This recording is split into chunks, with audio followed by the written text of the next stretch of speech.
মুখ্যমন্ত্রী শুভেন্দু অধিকারীর আজ একাধিক ঠাসা কর্মসূচি। আজ নন্দীগ্রামে মুখ্যমন্ত্রী ডায়মন্ড হারবারের কর্মসূচি সেরে সরাসরি নন্দীগ্রামের রিয়াপাড়ায় কর্মীদের সঙ্গে বৈঠক শুভেন্দু অধিকারীর। সোমরাজ রয়েছে আমাদের সঙ্গে, আরো বিস্তারিত বলবে সোমরাজ। শুভেন্দু অধিকারী গতকালই নন্দীগ্রামে বিধায়ক পদ থেকে ইস্তফা দিয়েছেন, আর ইস্তফা দেওয়ার পর আজই নন্দীগ্রামে শুভেন্দু অধিকারী, অত্যন্ত তাৎপর্যপূর্ণ। সোমরাজ, অবশ্যই দেখুন, নন্দীগ্রামের বিধায়ক পদ থেকে গতকালই তিনি বিধানসভার অধ্যক্ষের কাছে তার ইস্তফাপত্র দিয়েছেন এবং নন্দীগ্রামের বিধায়ক পদ থেকে ইস্তফা দেওয়ার পরই আজ মুখ্যমন্ত্রী শুভেন্দু অধিকারীর নন্দীগ্রাম সফর নিঃসন্দেহে রাজনৈতিকভাবে গুরুত্বপূর্ণ হতে চলেছে। তার কারণ নন্দীগ্রামে গিয়ে তিনি রেয়াপাড়া পার্টি অফিসে বিভিন্ন রাজনৈতিক দলগুলোতে তার দলীয় কর্মী সমর্থকদের সঙ্গে তিনি সাক্ষাৎ করবেন। পাশাপাশি একটি বৈঠক করারও কথা রয়েছে, নন্দীগ্রামের যারা বিজেপি নেতৃত্ব রয়েছে স্থানীয় তাদের সঙ্গে একটি বৈঠক করারও কথা রয়েছে। এবং অবশ্যই তিনি যখন নন্দীগ্রামে যাবেন তখন জনসংযোগ যে করবেন তাতে কোনো সন্দেহ নেই।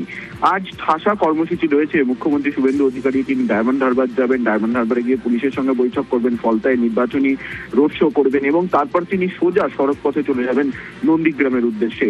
নন্দীগ্রামে গিয়ে তিনি তার দলীয় নেতৃত্বের সঙ্গে তিনি তার সৌজন্যমূলক সাক্ষাৎ করবেন, বৈঠক করবেন। তুমি দেখেছো যে নন্দীগ্রাম নিয়ে মুখ্যমন্ত্রী শুভেন্দু অধিকারী একটা বিষয় স্পষ্ট করে দিয়েছিলেন যে নন্দীগ্রাম থেকে তিনি বিধায়ক পদ থেকে ইস্তফা দিলেও তিনি নন্দীগ্রামের মানুষের জন্য আছেন।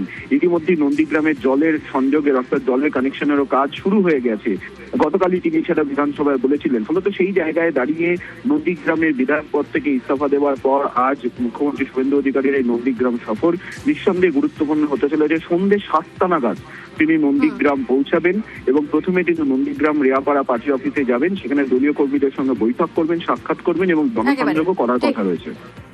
বেশ, একেবারে অনেক ধন্যবাদ সোমরাজ। আর শুভেন্দু অধিকারী গতকালই নন্দীগ্রামে বিধায়ক পদ থেকে ইস্তফা দিয়েছিলেন এবং ইস্তফা দেওয়ার পর আজই নন্দীগ্রামে শুভেন্দু অধিকারী নন্দীগ্রামের বাসিন্দাদের পাশে থাকার আশ্বাস দিয়েছেন, সাথে থাকার আশ্বাস দিয়েছেন তিনি।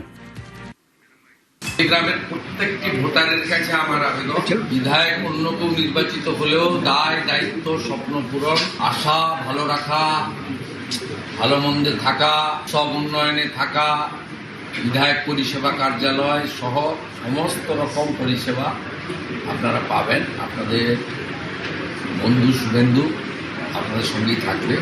7ই জানুয়ারি ভাঙাবেড়ায় যেমন প্রত্যেক বছর ঘুরে দেখা হবে। 14ই মার্চ অধিকারী পল্লী গোকুলনগর সোনাচূড়ার শহীদ মিনারে যেমন দেখা হবে। 10ই নভেম্বর রক্তাক্ত সূর্যোদয়ের বর্ষপূর্তিতে করপল্লী গোকুলনগরে যেমন প্রত্যেক বছর দেখা হয়।